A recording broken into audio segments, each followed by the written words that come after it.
The door of the house she had shared with her husband for 50 years closed with a sound like a cracking bone.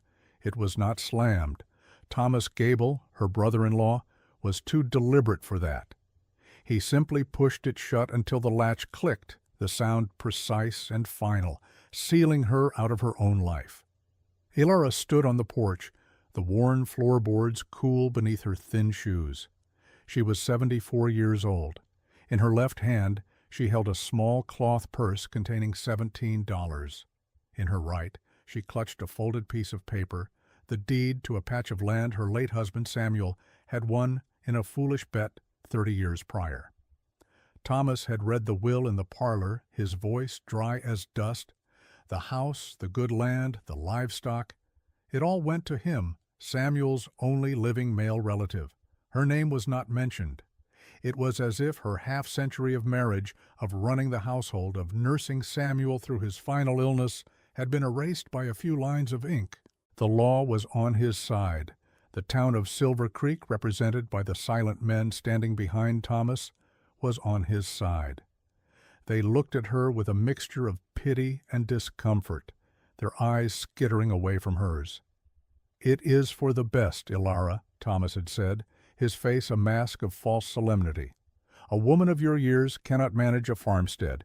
We will see you settled in the county poorhouse. It is clean and warm." The word poorhouse hung in the air like smoke. It was a place of last resort, a final admission of defeat where the old and the unfortunate went to quietly fade away.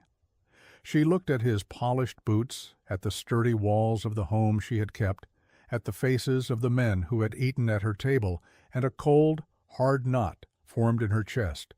It was not grief. It was iron.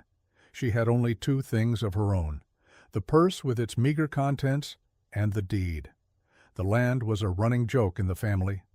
Samuel's Folly, they called it, a 5-acre plot of useless marshland 3 miles north of town, distinguished only by the crumbling stone foundation of a long abandoned grist mill. It was too wet to farm, too soft to build on. Its only value was in the story of how Samuel had acquired it. Now it was all she had. Thomas held the door, waiting for her to leave the porch. Her old dog, Boro, a gray-muzzled creature with cloudy eyes and a loyal heart, whined softly at her feet, pressing against her leg. He was all that was left of Samuel's world that still belonged to her. Mr. Finch, the mercantile owner, cleared his throat. "The coach east leaves tomorrow, Elara. $17 will see you to the city. You might find work there as a seamstress, or," he added, his voice dropping, "it will pay your first month at the poorhouse." He meant it as kindness, a sensible path laid out for a woman with no other options. But to Elara, it sounded like a cage. She looked past them, toward the distant line of dark trees that marked the edge of the marsh. She thought of the cattails she'd seen growing there, their brown heads thick against the sky. She thought of the sound of wind over water. She did not look at Thomas. She spoke to Mr. Finch, her voice quiet but steady. "I'll need a good axe, a small one, light enough to swing." A silence fell over the porch. The men exchanged glances. "An axe? For what?" Mr. Finch frowned. "Elara, there is no wood worth felling on that land. It's all swamp oak and willow." "Nevertheless," she said, "I will need an axe and a good knife, 20 pounds of flour, 10 of salt, and a small sack of nails." Thomas Gable finally spoke, a smirk touching his lips. "Going to build a castle in the mud, are you, sister-in-law?" The men behind him shuffled their feet, a few of them chuckling nervously. Elara turned her eyes on him.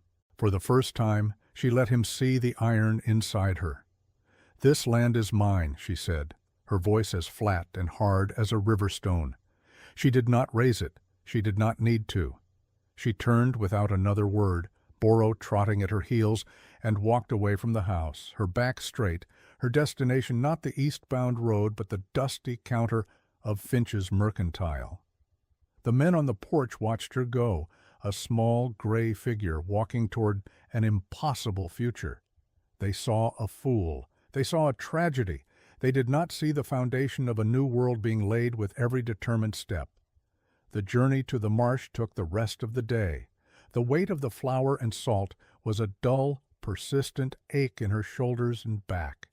The axe, its handle smooth and new, felt alien in her hand.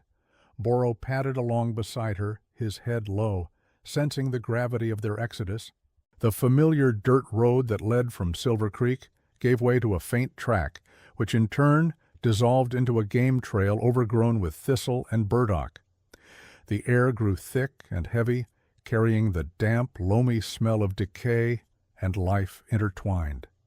Mosquitoes whined in her ears. The ground beneath her feet softened, her boots sinking slightly with each step. This was the edge of Samuel's folly. By the time the sun bled orange and purple across the western sky, she had reached the heart of it, and there her heart sank. It was worse than she remembered. A vast, flat expanse of stagnant pools and dense thickets of cattails, their stalks packed so tightly they seemed to form a solid wall. In the center of this soggy wasteland stood the ruin. It was not a foundation, it was a wound in the earth, a rectangular pit filled with a jumble of massive, moss-covered stones, choked with weeds and half-filled with murky water. The creek that had once turned the mill wheel was now a sluggish, brown ribbon of water that oozed more than it flowed. She lowered her supplies to the ground, her muscles screaming in protest. A profound wave of despair washed over her, so cold and vast it threatened to extinguish the iron spark that had carried her this far. The town was right. Thomas was right. This was a place of ruin, a place to die. She was a 74-year-old woman with a dog, an axe, and a pile of wet rocks. The setting sun cast long, menacing shadows that looked like grasping fingers. The chorus of frogs and insects swelled into a deafening roar of indifference. For a long, bleak moment, Alara stood on the edge of the pit and believed she had come here only to be buried.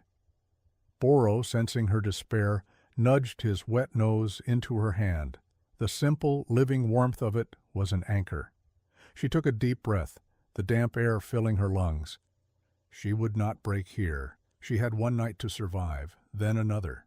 That was all she could think about. She found a relatively dry patch of ground beneath a leaning willow and laid out her thin blanket. She ate a piece of dry bread from her pocket, sharing a portion with Boro. As darkness consumed the marsh, she sat with her back against the tree, the axe across her lap, and listened to the alien sounds of her new home, feeling an exhaustion so deep it became its own kind of numbness. The next morning she awoke stiff and cold, her blanket damp with dew. The marsh was shrouded in a thick white mist, making the world feel small and claustrophobic. But with the first light of dawn came not despair, but a grim, methodical resolve. She was still here. That was a victory. Her first task was to truly understand the place, not as a symbol of her failure, but as a piece of ground with its own truths. She walked the perimeter of the stone pit. The stones were immense, cut from granite, their surfaces pitted and scarred by time. They were chaotic, but they were here. They were building material that did not need to be hauled from a quarry. She peered down into the pit again. The water from yesterday's rain had pooled at one end, but the other end, tucked against the highest part of the collapsed wall, seemed drier. Carefully she picked her way down the jumble of rocks into the ruin itself. The air inside the pit was different. On the surface, a slight breeze stirred the cattails, but down here the air was utterly still, and it was cooler, a cellar-like chill that was a relief from the humid air above. She ran her hand along the surface of the largest stones that still formed a partial wall. They were cool and dry to the touch. The ground beneath her feet was not mud, but packed earth and gravel. The ruin, dug deep into the ground, was acting as a natural drain. Then she felt it, a faint, almost imperceptible current of air on the back of her neck. She turned toward the tallest section of the remaining wall, a solid face of rock that formed the back of the pit.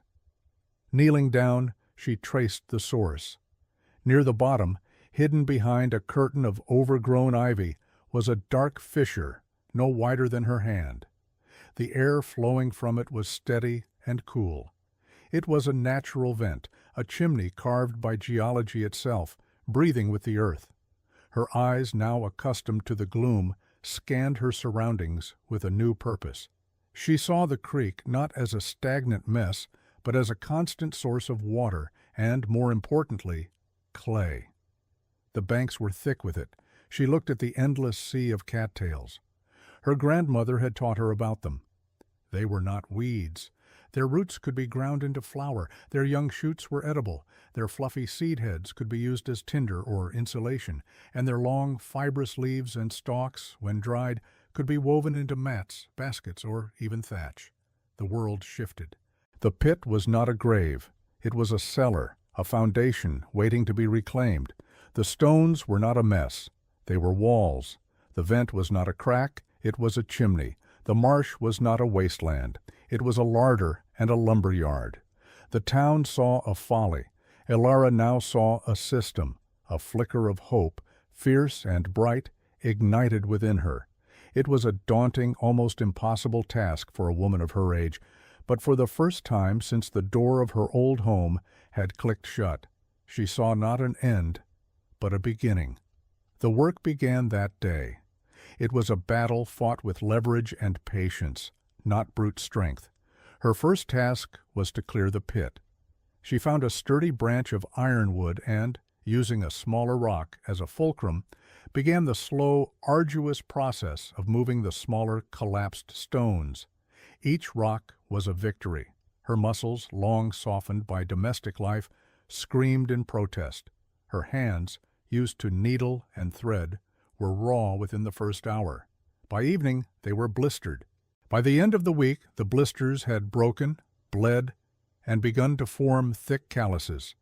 She worked from sunup to sundown, fueled by a grim determination and small rations of flour mixed with water. She learned the language of the stones, how to find their balance point, how to use their own weight to roll them into place. She stacked them methodically, creating a cleared space in the center of the pit, and using the moved stones to raise the low walls, one heavy piece at a time. Boro would lie on the edge of the pit, watching her, a silent, furry sentinel. Sometimes when a stone slipped or she stumbled in exhaustion, he would let out a low whine, as if in sympathy. After 2 weeks of relentless labor, she had cleared a space 10 feet by 12. The original, masterfully laid foundation stones now formed 3 solid walls, shoulder high. The front wall was lower, an opening she had left for a door. The floor was hard-packed earth. It was a crude subterranean room, but it was the first space she had carved out of the wilderness that was truly hers. Now she needed a roof. She felled a dozen slender willow and alder trees from the edge of the marsh with her small axe. The rhythmic thud of the blade was a sound of creation. She was not destroying, she was gathering. She stripped the branches and with immense effort dragged the logs to the pit. Getting them across the top of the stone walls was the hardest part. She built a ramp of earth and smaller stones, and one by one, gasping for breath, she rolled the logs into place to form the rafters of her new home. While the wood for the roof frame seasoned, she turned her attention to the other systems she would need. The creek water was silty, so she dug a small basin next to the bank, about 3 feet deep, and lined it meticulously with the thick blue-gray clay she found there. This small cistern allowed the sediment to settle, providing a reservoir of clearer water for drinking and cooking. It was a simple, elegant solution. Her hearth was her proudest achievement. She built it against the back wall, directly in front of the natural fissure in the rock. She used the flattest stones she could find, mortaring them together with a mixture of clay, sand, and dried grasses. The great stone wall behind it would act as a thermal mass, absorbing the heat from the fire and radiating it back into the room long after the flames died down. The fissure would draw the smoke up and away, a perfect pre-made chimney. Food was a constant pressing need. She learned the rhythms of the marsh. She dug the thick, starchy rhizomes of the cattails from the mud, cleaning them and leaving them to dry on a flat rock in the sun. Once dry, she pounded them between two stones into a coarse, nutritious flour. She ate the tender white shoots of the young plants. She wove simple snares from vines and caught 2 rabbits in the first week. Their meat was a luxury, their skins a promise of future warmth. But she knew she needed more. She needed a reliable source of protein and fat, something that did not depend on the luck of a trap. She needed chickens, and for that, she had to go back to Silver Creek. The trip back to town was strange. The 2 months she had spent in the marsh had changed her.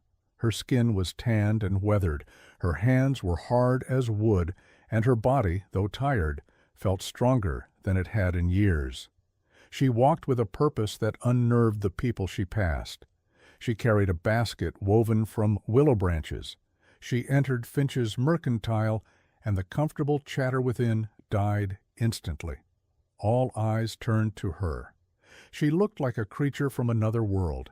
Her dress was stained with mud and clay, her gray hair was wild, and there was an intensity in her gaze that made people uncomfortable. Mr. Finch stood behind his counter, his expression a mixture of shock and pity. "Ilara," he said softly, we thought you were gone." "I need to buy 4 laying hens," she said, her voice raspy from disuse, "and some seed, corn, beans, and squash." She placed her woven basket on the counter, along with the few dollars she had left. The request was so absurd, so contrary to their expectations, that for a moment no one spoke. A woman living in a marshy pit wanted to buy chickens. The quiet was broken by a familiar, sneering voice from the back of the store. "Still playing at building your mud castle, Ilara?" Thomas Gable stepped forward, his clothes clean, his face smug. He looked her up and down with open disdain. "You'll be feeding those chickens to the foxes before the week is out. You should have taken my offer. The poorhouse is warm, at least." The men in the store chuckled. The nickname they had for her was whispered, "the Marsh Witch." Cattail Ilara. They saw her not as a survivor, but as a stubborn old fool dancing with her own demise. Ilara ignored him. She counted out her money for Mr. Finch, who packed her seeds and, with a heavy sigh, went to fetch the hens, putting them in a small wooden crate. She did not ask for help. She hoisted the crate onto one shoulder, picked up her basket of seeds, and walked out of the store. The journey back was even harder, the squawking, crated chickens a clumsy and awkward burden. But as she walked, she was not thinking of the mockery. She was thinking of the small, stone-lined coop she would build into the side of her shelter. She was thinking of the warmth of a fresh egg in her hand. She was thinking of the future. Back in her pit house, she built a small, secure alcove for the chickens, walled off with stones and roofed with a smaller version of her log and thatch design. They were a fragile link to civilization, a source of constant, quiet life in her solitary world. Their soft clucking was a comfort, a sound that meant home. The final piece of the shelter was the roof. This was her great innovation, born of necessity and the marsh's abundance. For weeks she harvested cattails, cutting the long stalks and laying them out on high ground to dry in the late summer sun. She bundled them into tight sheaves, bound with cordage she twisted from their own leaves. Then she began the thatching. Starting from the bottom, she laid the bundles over her log rafters, packing them densely, one layer overlapping the next. It was slow, repetitive work. She wove a net of vines over the top to hold it all down against the wind. She worked until her arms felt like lead, until the sun dipped below the horizon. When she was finished, the roof was nearly 3 feet thick, a dense, waterproof, and incredibly insulating blanket of woven reeds. From the outside, her home barely looked like a structure at all. It was just a low, shaggy mound of dried grass rising from the earth, a part of the landscape. As the first chill of autumn sharpened the air, Ilara's world had taken shape. Her days fell into a steady, comforting routine. In the morning she would tend the fire in her stone hearth, its smoke pulling cleanly up the hidden fissure. She would feed the chickens and collect their precious eggs. She would check her snares, tend to her small garden plot where the beans and squash were now climbing, and work on preserving her food stores for the coming winter. She smoked the rabbit meat, dried the fish she caught, and ground the last of the cattail roots into flour. Her only companion in this solitary existence was Boro. The old dog was her shadow, her confidant, her early warning system. He would lie by the fire while she worked, his head on his paws, his presence a silent testament to loyalty. He barked when deer came too close to her garden and growled low in his chest at the sound of a distant wolf howl, the sound reassuring her of his vigilance. The bond between them, already strong, deepened into something primal and unspoken in the vast silence of the marsh. One afternoon, as she was digging clay from the creek bank, a figure appeared on the rise. It was Thomas Gable. He had ridden his horse to the edge of the marsh and walked the rest of the way, his fine boots now caked in mud. He stood there for a long time, staring at the low, thatched mound that was her home. He had likely come to confirm the stories of her squalor, to see for himself the pathetic end of her foolish rebellion. "So this is it," he called out, his voice dripping with condescension. "The great fortress of Cattail Ilara. I hope you have a plan for when the snows come.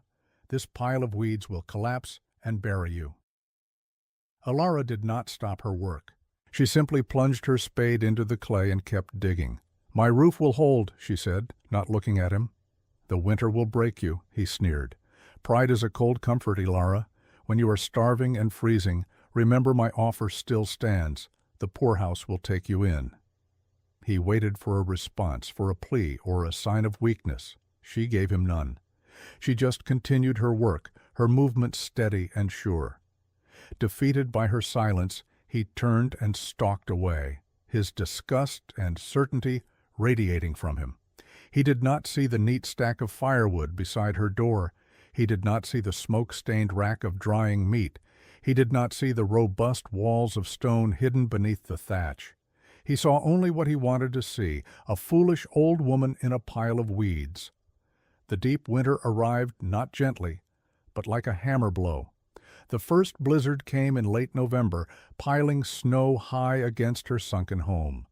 But the storm was a test her systems passed with ease. The snow on her thick cattail roof became another layer of insulation, sealing her in a cocoon of quiet warmth. Inside, her small fire radiated heat from the great stone wall, keeping the single room at a comfortable temperature day and night. The world outside could rage, but her small, ordered universe remained calm. Her life shrank to the essential rhythms of survival, tending the fire, melting snow for water, feeding the chickens who were snug in their stone coop, mending her worn clothes by firelight. The days were short, the nights long.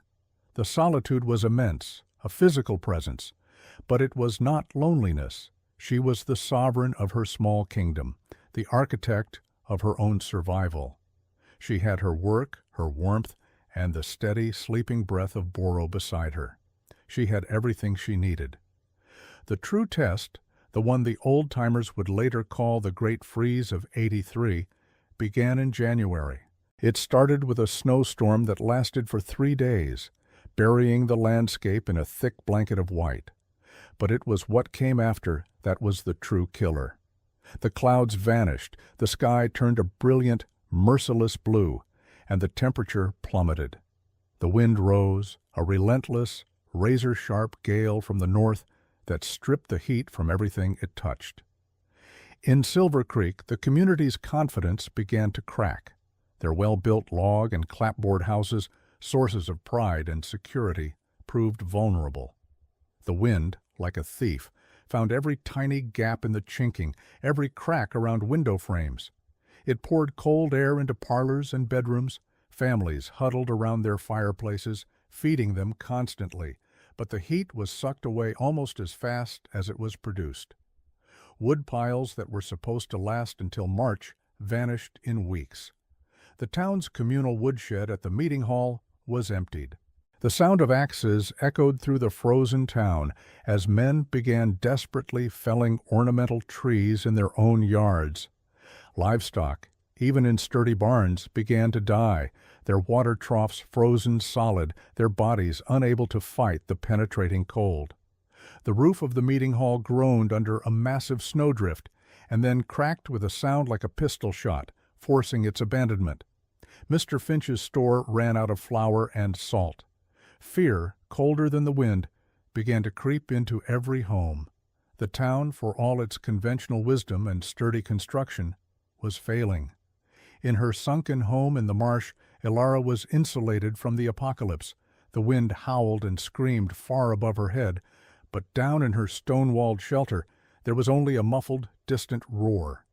The deep snow that covered her cattail roof was a blessing, a perfect insulator that locked in the warmth.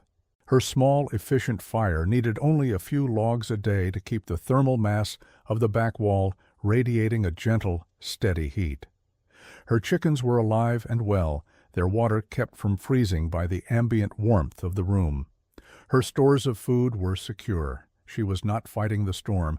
She was living within it, protected by the systems she had built from the things the world had deemed worthless: the stone, the clay, the cattails. They were holding back the killing cold. The town was wrong. One night, at the height of the freeze, Boro suddenly lifted his head from the floor and let out a low, guttural growl. He scrambled to his feet and went to the heavy wooden door, sniffing at the crack at the bottom.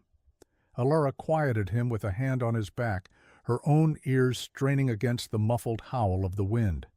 Then she heard it, a faint, desperate banging. It was a sound that should have been impossible. No one could be out in this. She grabbed a burning piece of wood from the hearth for light, and, with Boro growling beside her, she unbarred the door. The wind tore it from her grasp, slamming it open against the stone wall and filling the room with a vortex of snow and bone-aching cold.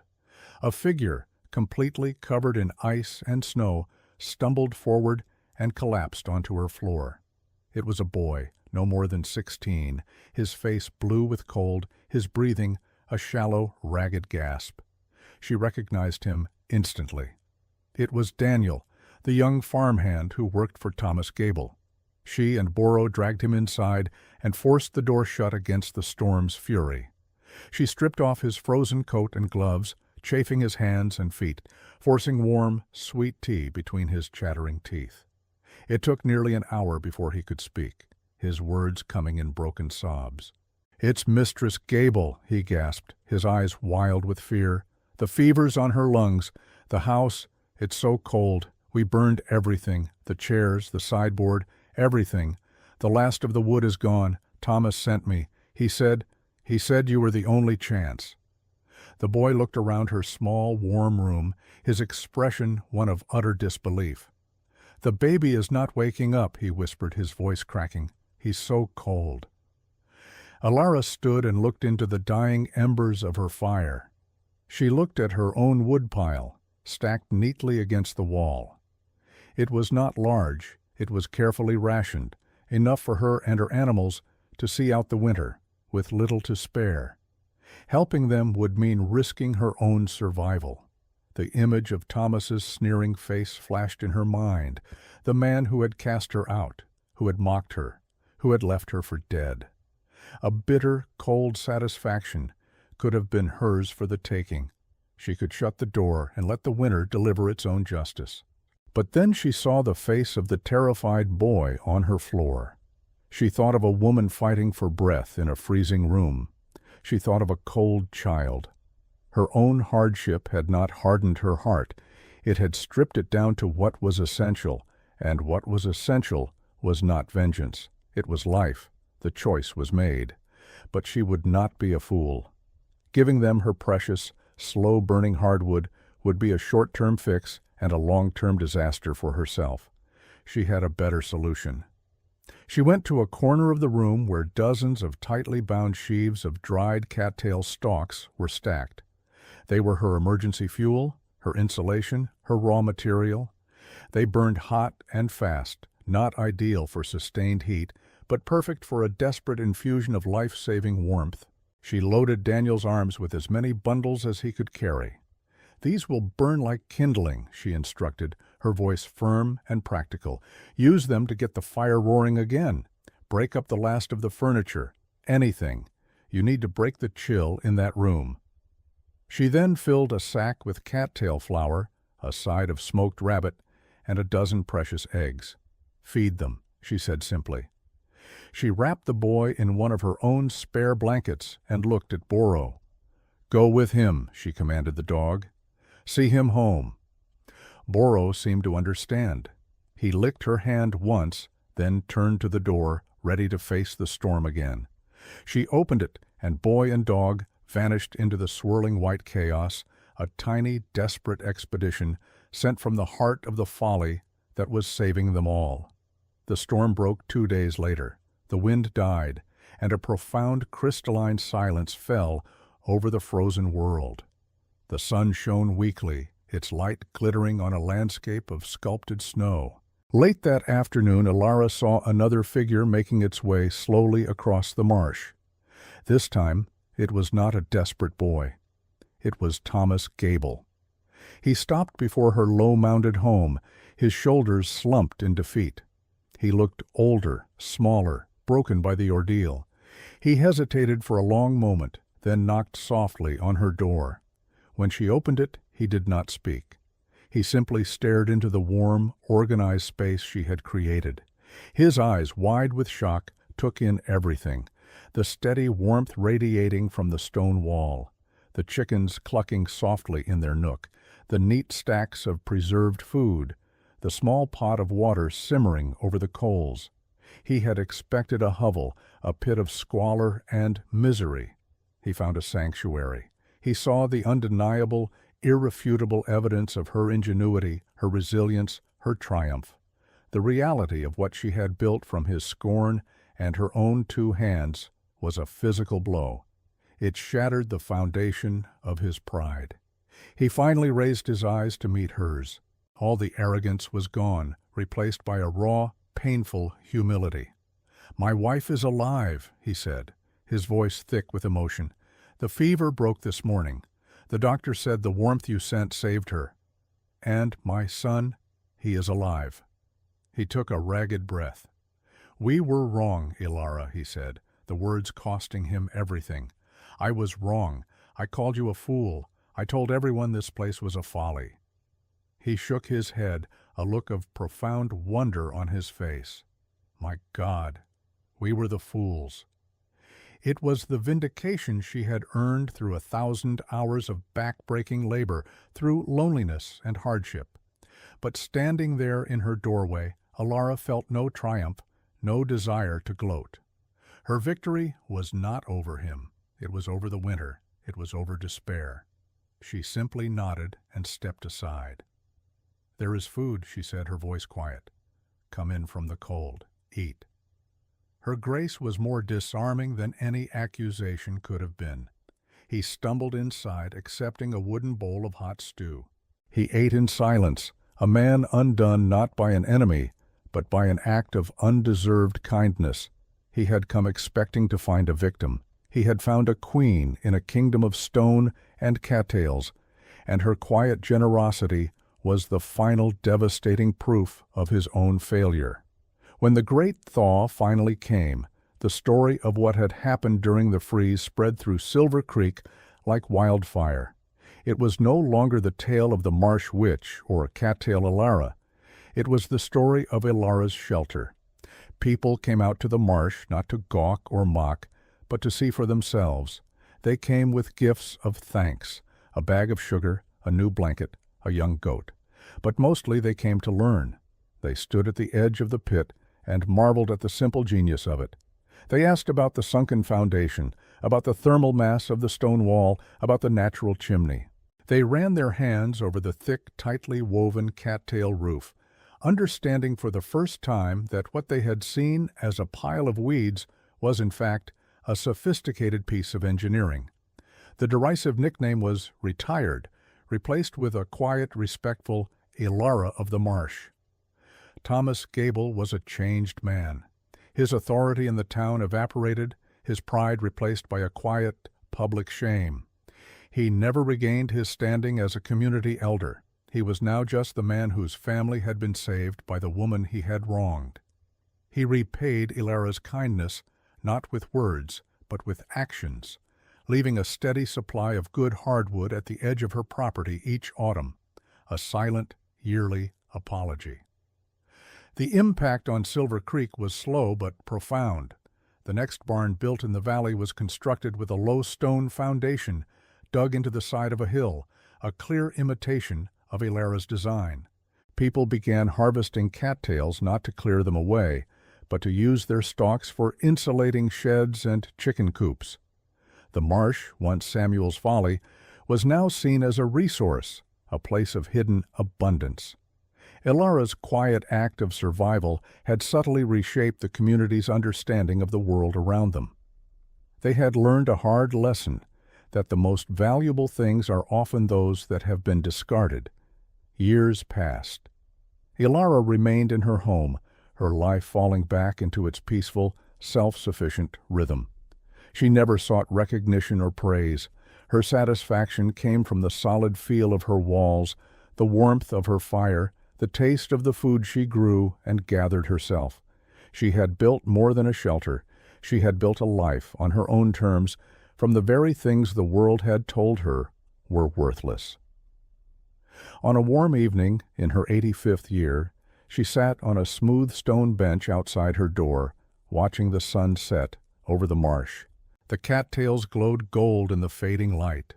Boro, ancient and frail, was long gone, buried on a small rise overlooking the creek. But a new dog, a scruffy terrier mix left on her doorstep as a pup, now slept at her feet. She was not a hero. She was not a witch. She was simply Ilara, a woman who, when stripped of everything, had refused to be broken. She had looked at a pile of rubble and seen a home. She had looked at a swamp and seen a garden. Her legacy was not written in any book or carved on any monument.